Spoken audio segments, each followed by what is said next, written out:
结合在一起。那最后，然后在这个流程结束之后呢，3D 的这个艺术师也可以再进行接下来的工作。如果说这个流程进行的好的话，其实在后置的时候，它的速度也会比较快，然后画面的这个细腻度也会比较高。So I start from the green screen, which I think is the technology that is most widely used in all production. And it's very cheap to produce. And today we're going to do some examples after lunch as well. And so the green screen is pretty much used on every single production that I've seen. I have brought here today a very specific example of use of green screen associated with motion, with animatronics. And it's a little bit of a specific example, but I think it's really cool the way they utilize it. And I will illustrate here how they've done these. So basically, I think you guys all know what is the green screen or blue screen or chroma key. In this case, in this example, it was utilized to put the real actors on top of these flying eagles.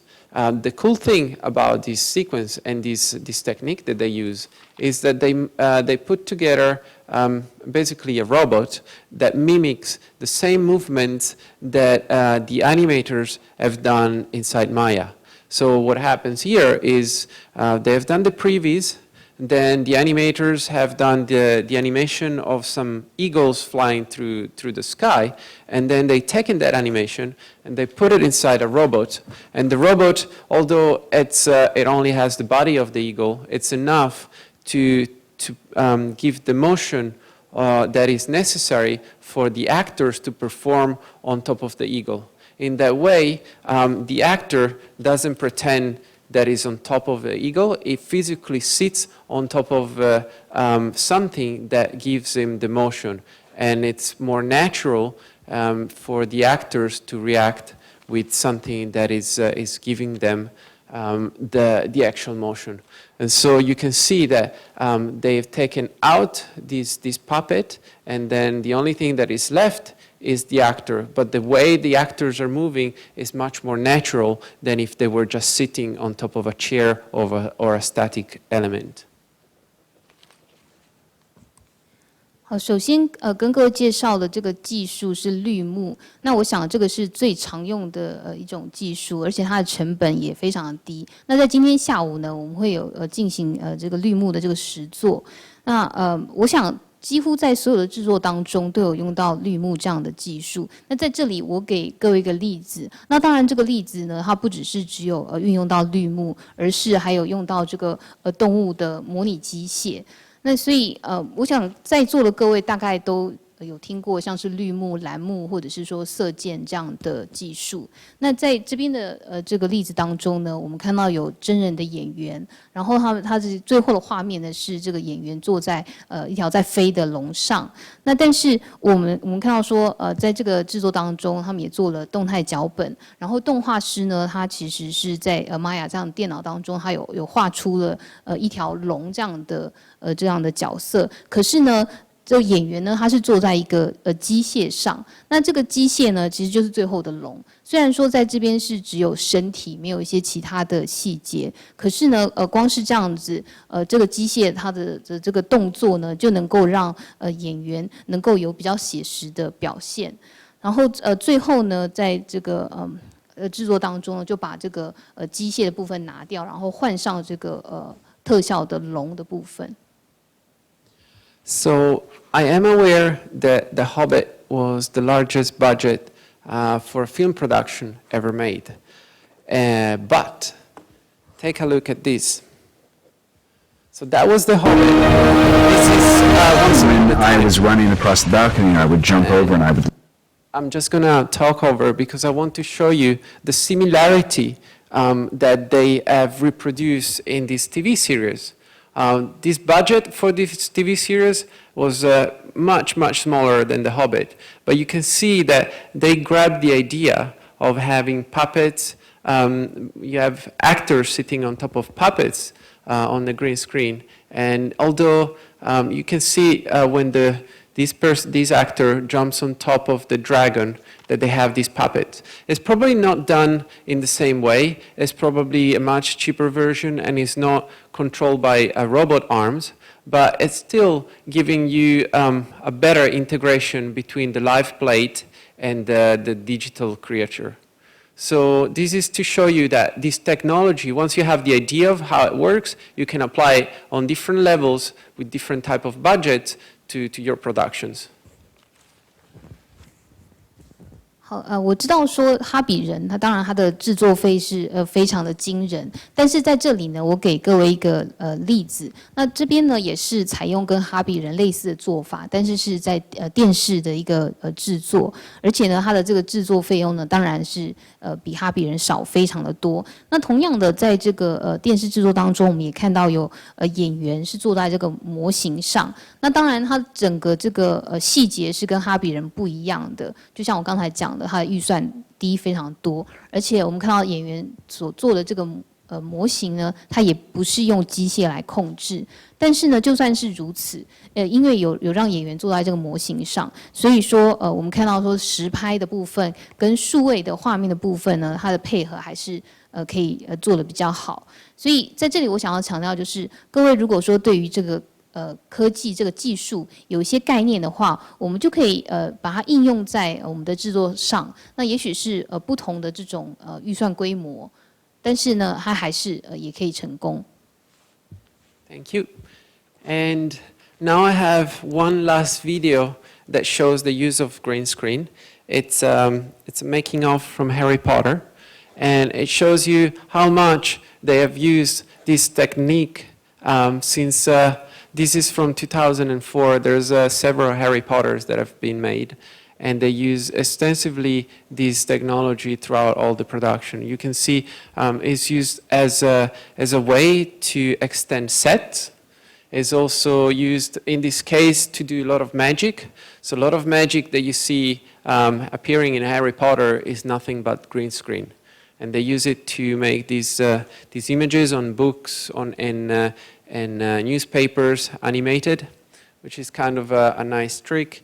They use it for, as I said, set extensions, but they also used it for things like that magic cape that makes the people invisible. Is actually, you see these kind of capes in Harry Potter, you see on Lord of the Rings as well, and many other film productions, because it's actually very simple to do that with a green screen. And this afternoon we'll take a look at this as well. And you can see here more examples of set extensions. 好，接下来呢，我是要给各位看最后一部影片哦，那就是关于绿幕的方面最后一部的影片。那在这里呢是哈利波特，我们看到哈利波特其实它大量的使用绿幕这样的技术。那这边的这个例子是2004年的哈利波特，之后呢又有很多的续集。那像这个绿幕的这种技术呢，它的用法有很多，其中一个是来扩大你的场景。那另外呢，像哈利波特里面的很多魔法，像是这个可以让把人变不见的这个魔法斗篷，也是用绿幕来做。然后另外呢，还有像是我们在电影当中看到这个书或者是报纸，它上面有这个会动的动画，这个同样都是透过绿幕来做。所以其实像绿幕这种科技，不只是哈利波特，像是魔戒，还有很多其他的电影，同样的都有使用相同的科技。那这个也是因为绿幕这个技术其实使用起来非常的简单。那今天下午呢，我们也会一起来做练习。So this is the use of green screen. The technology that I have following up is called HDRI. We can bring the lights back up. Thank you. So if the green screen helps you to remove and gives you a way to introduce computer graphics generated images such as set extensions or virtual characters, once you have film your play with the green screen, what you need to do is to make good computer graphics that matches with the same lighting environment that you had that day on set. So the first challenge that you have to think of is how do I replicate the very same lighting condition that, for example, we could have today in this room. You could try to do this by hand, and it would probably be successful to a certain stage as long as you don't have reflections, or you could adopt technologies such as the HDRI images that is a way to capture the information of the light at the present time so that then you can use this light information to use as a light source when you're doing your 3D renders. 好，刚才就是绿幕技术的一些相关的例子。那在接下来呢，我想要介绍的另外一个技术是HDRI， 就是这种高动态成像、高动态范围成像。那刚才我们讲到这个绿幕的话，它可以像是我刚才有提到，它可以做到像是扩大场景，或者是说做到这个虚拟人物的纳入这样的工作。那但是呢，绿幕这个部分呢，我们数位的这些画面，它也必须要能够配合在真实实拍当中场景的这个灯光，也就是说，你必须要去复制这个灯光。那当然，如果说要复制的话，有好几种方法。第一个就是手动，那当然手动也不见得说就一定不会成功，可是呢，前提是你不能有这个反射。那另外一个方法呢，就是用这个HDRI。那 HDRI 这种技术呢，它就是可以捕捉到这个光线的这种资料，然后之后在这个3D 算图的时候就可以使用这样的数据。So HDRI stands for High Dynamic Range Imaging. And what does that mean? In other words, what it means is that we can take photographs. For example, if we were to make a 3D characters, instead of me here today, we wanted to make a 3D Diego, then we would need to take all the lighting contribution from this room. And a way to capture this would be to use an HDRI imaging to generate a light dome that captures the very same lighting condition. So if you take one simple photograph, then you can have the exposure that is done right for maybe the carpet tiles, which have not much intensity as far as light, or you could put the right exposure to capture the light coming from the ceiling. Let's say that these lights up here have an intensity of 10, whereas the light coming from maybe the wall reflecting the light, the intensity is 1. In this example, in this photograph, this is a photograph of a church. If you were taking a photograph inside a church, you would have either areas that are overexposed because the light coming inside throughout the windows is very bright light.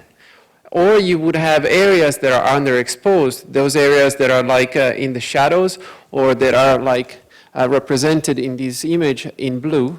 Those are really dark areas. So when you take a standard photograph, you can only have a very limited range of exposure. And our eyes are much better at doing this job because they can adjust, but like cameras don't have this ability yet. So what we do is we take multiple photographs with different exposures, and then we combine these photographs in one only photographs that even if human eyes cannot perceive, these photographs, because they have much higher dynamic range, contain all the information of the light. And they contain the brightness information of the lights that we have in the ceiling. They contain the brightness information of all the tiles and the carpets and everything. In that way, we have correct measurements of the lighting condition in this room, and then we can give this information to the lighting TDs that can reproduce these CG creatures by lighting them up with the very same lighting condition. And that speeds up the process incredibly, and also allows to do better illumination that match better with the live set. 好，这个HDRI 的意思就是高动态范围成像。那这边我举一个例子好了，比如说我现在站在这边，可是我现在这个画面我不要我这个人，而是要做一个3D 的 Diego。那这个时候呢，我就必须要能够能够复制在这个房间当中的这个光线。那 HDRI 所做的就是去捕捉这个光线的这种资讯。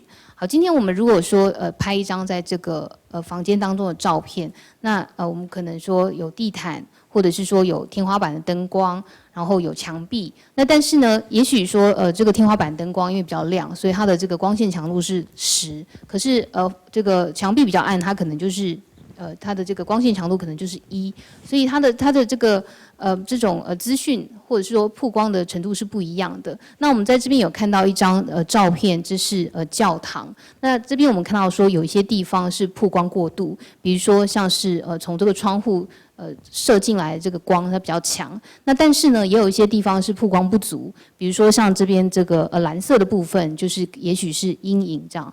那一般的照片呢，它的曝光的那个程度是有限的。我们人的眼睛的话，其实可以看到各种不同的这种光线的强度，可是目前这个摄影机或照相机是还没有办法做到这一点。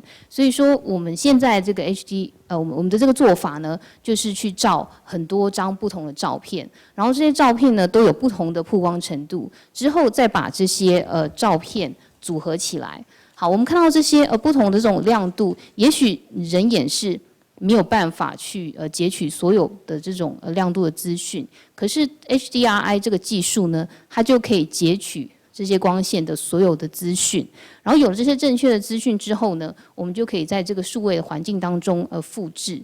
如果有这样的技术，其实我可以加速我们整个的制作流程，然后最后呢，数位的画面要跟实拍的画面配合起来。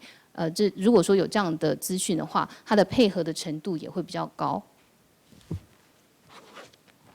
And actually, HDR images nowadays are quite simple to capture.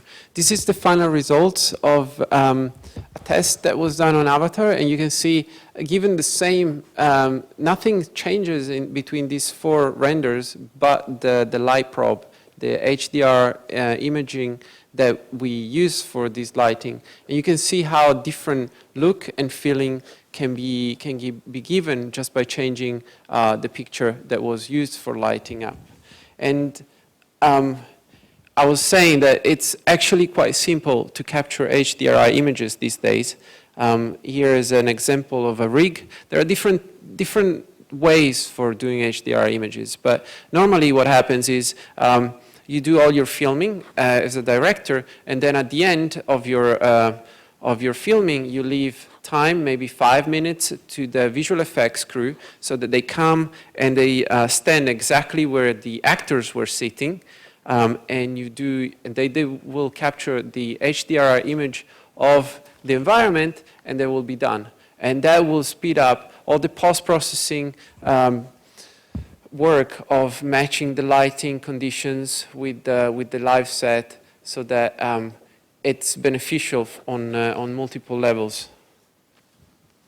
现在呢，如果要做这种 HDRI 的这种照片的话，其实非常容易。那在这边有4张照片，这个是我们在阿凡达制作过程当中所做的一个测试。好，那这边这4张照片呢，其实是一样的，唯一不同的就是它的光线。可是因为光线不一样，那各位可以看到说它所营造的这种感觉，或者是它的这个画面，却是有非常的不同。好，那我刚才讲说，现在做 HDRI 还蛮简单的。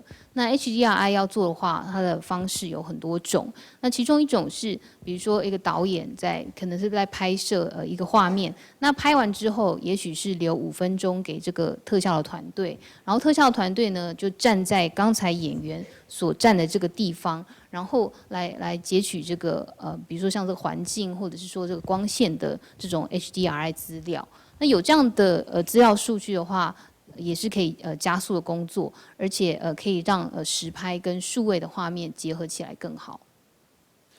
There's actually, this is what I'm teaching to some of my students as well, because I think it's very important to learn how to do proper HDR imaging. And so if you have any questions later, there's much more to be told. I just wanted to give you a brief overview of what the technology is. 这边呢，这个其实也是我教学生的一些部分哦。我所要讲的就是 HDRI 这个技术非常重要。那我刚才呢只是非常简短的跟各位做一个介绍。如果说各位对于 HDRI 还有更进一步的问题的话，那我也很欢迎各位之后来跟我交流。Okay. Now, before the break, we're going to talk about one more technology, which is called the LiDAR. This technology, it's less common than the green screen and HDR imaging, but I reckon it's quite useful as well. And the way it works, again, is this technology, instead of capturing the light, now we want to capture the actual geometry of this room. You want to capture the geometry because you might have the need of having, let's say, the 3D characters walking up and down the stairs. So you want to have a 3D geometry that matches exactly what was on set. So the way that you do this is either by doing the camera tracking and then by eye trying to match and reconstruct the 3D geometry that was on set that day, or you can use technology such as LiDAR that allows you to basically create a 3D scan of this room. The way that the LiDAR works is by shooting a laser light beam, and the laser light beam will bounce back, and the LiDAR has a very, very accurate timer, and by measuring the amount of time that takes for the laser light to reach the object, it will be able to establish the distance of where the light beam has been hitting. It is also able to capture the colors, and so what it reconstructs is basically a point cloud, a 3D geometry that gives you a really good understanding and perfect measurements of the geometry that was on set for the filming. 好，在我们休息之前，我想要跟各位再分享另外一个技术。这个技术呢叫做光达。那跟这个HDRI 或者是绿幕的技术比起来，光达这个技术可能比较没有那么普遍，但是我觉得这个技术还是非常的有用，因为它可以让我们捕捉到这种像是几何的这种资料。比如说现在在这个房间当中，我们可能有一个3D 的人，他是要走这边这个楼梯，那你最后呢要把这个拍的东西跟实拍的场景结合起来，你的做法当然也有很多种。一种呢，就是你可以有这摄影机追踪，然后之后再想办法把这个实拍跟数位的部分结合起来。但是另外一种做法呢，就是用光达这个技术。那用光达这个技术呢，我们可以针对现在我们所处的这个房间呢，做一个3D 的这种扫描。那这个光达它的这个运作的原理呢，就是它会射出一个雷射光，然后这个雷射光呢会，比如说碰到物体的话，就会反射回来。那反射回来需要多少时间？这个就跟这些物件之间的这个距离有关，所以到最后呢，我们就是可以有一个比较准确的一个这种3D 的这个场景这样的模型。那另外光达它还可以做到的是，除了刚才讲的这些距离啊以外，它也可以去捕捉到颜色这样的资料。所以最后的这个结果呢，就是我们会有一个3D 的几何体，然后这个几何体当中呢，却是所有的空间相关的一些测量资料，它都会保存。Thank you. So I want to give you another example. The LiDAR machine costs more than $100,000 US, which is pretty expensive. But one thing that I've done last year is I was working around here for a smaller production. There was no such a machine. You can hire this machine, but it's still quite expensive. So what you can do is, instead of using that one, for the purpose of recording the 3D geometries that you could have on set, instead of using that machine, you can just buy one of those cheap Kinect cameras that people normally use to play video games with. I think you heard of the Kinect camera. It's a camera you put in front of the Xbox that you can use for controlling the Xbox or your games. But you can also use it as a 3D scanner. The Kinect as a ZDAP sensor it allows you to measure the distance of the objects. And in that way, you can reconstruct 3D geometries as well. There are packages out there that allows you to do these pretty much with maybe $300 or $400. You can build yourself a 3D scanner. It won't work for like stuff that is really far away. It has a limited range, but allows you to give your artists a better understanding of the scene. And they will be much faster at reconstructing everything because they have all the right measurements. So the only thing that you need to do is to move this Kinect camera up and down, and it's kind of like painting almost, and it recreates the 3D environment that was used on set. In that way, you can do camera tracking much more easily because you have the actual distances of the objects, and it's much better than just taking photographs as references. So that's another example that I wanted to mention you today. 好，刚才讲到光达这样的技术哦，其实光达的这个机器非常贵，一台是超过10万。